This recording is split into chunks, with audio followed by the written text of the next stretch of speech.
My name's Lane. Stu asked me to start this intro. He just ran away. We're going to be reviewing a movie called The Sound of Metal. It is an Amazon Prime movie. It's also made by A24, I believe. It's very good. And it has to deal with...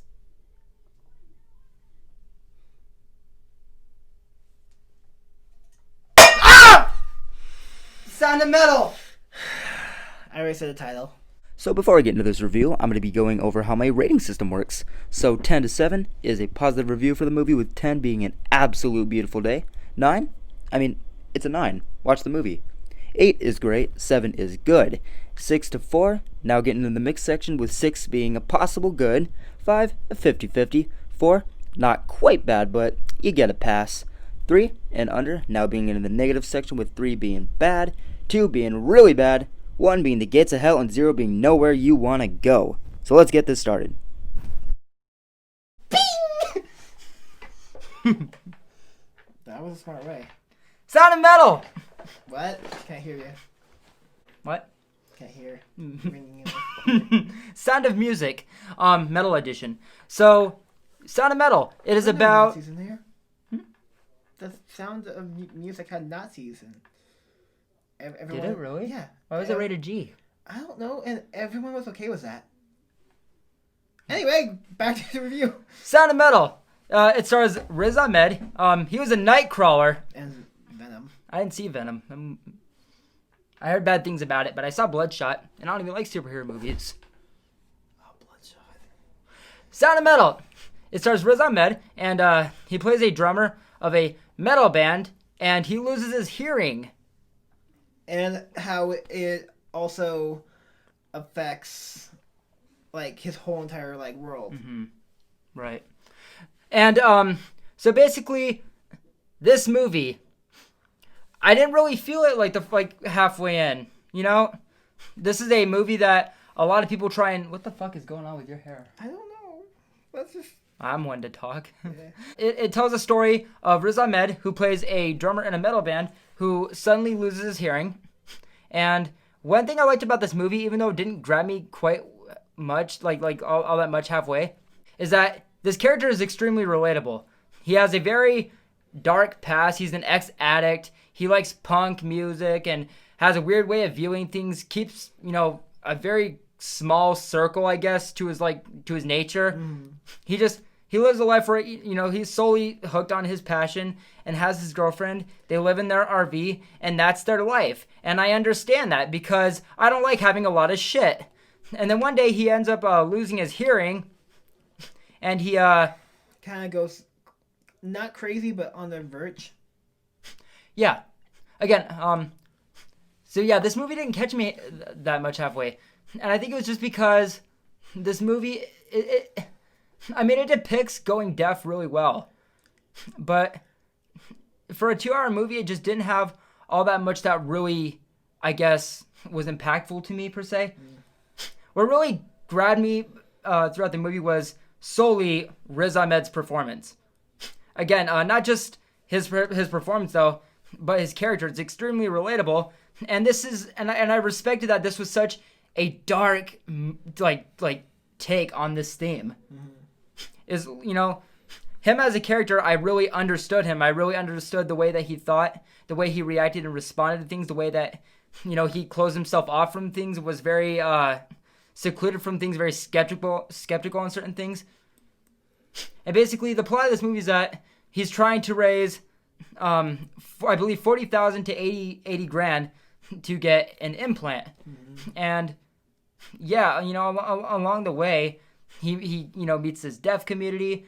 He, does wisdom and he does all these sign language. He does all these things that he, was passionate about. He pretty much gave up his whole life. He has his RV with his girlfriend. He, sells that. He sells all of his drum equipment just to get this implant. And that's the goal, is that he's literally willing to... Did I just spoil the movie? I think I did. No, they kind of, if you see the trailer, you see the thing. So, minus spoilers, but it is a really good movie. We're not going to tell you it's the experience of the film you should experience, not...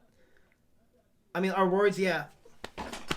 awards really do affect, but like is a really good movie. They make hearing as a drug. It's like if Whiplash met Undone meets parts of Green Room. A little bit of Requiem for a Dream, because they show like how much. Yeah, that's what I'm saying. Again, it really does well with going back to the, like displaying his dark past. It's a very dark movie for this theme. I mean, yes, it is about a guy going deaf, but he's in this metal band. He has this really shitty past. The biggest thing I loved about this movie, besides his performance, is that this is a very metaphorical movie and a very mental movie. There's this quote in the movie where the guy's like, this guy that's like helping him like learn sign language and shit. He's like, so you sold your RV, you sold all your drum stuff, and now you're asking me for money and a place to stay. You sound like a drug addict. This guy depended so much and relied so much on his hearing to live. Like, once he lost his hearing, he gave up his whole life. He stopped caring. He felt like he was nobody and like he should just fucking die. And that's the thing, is that he relied on music and hearing so much because of his music that once that went away, he couldn't live anymore.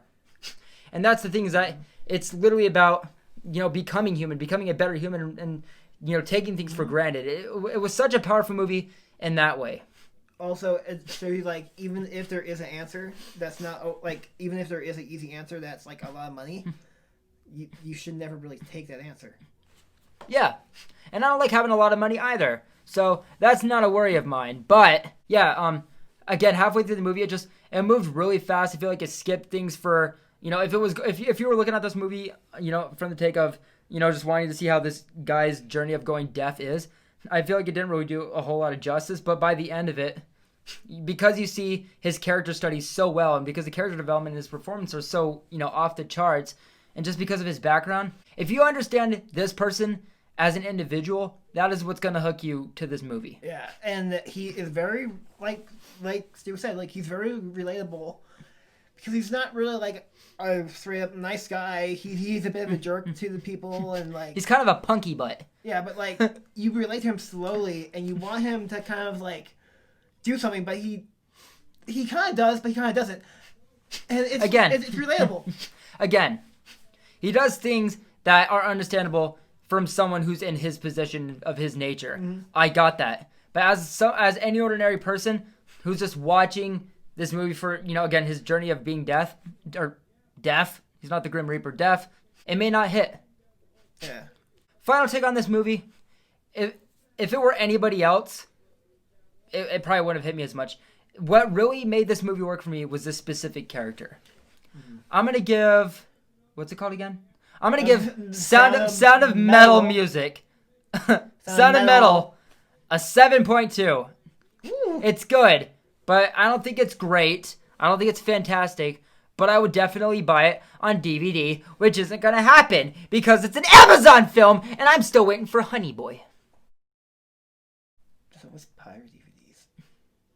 There's also Stinky Tuna! Stinky Tuna sounds...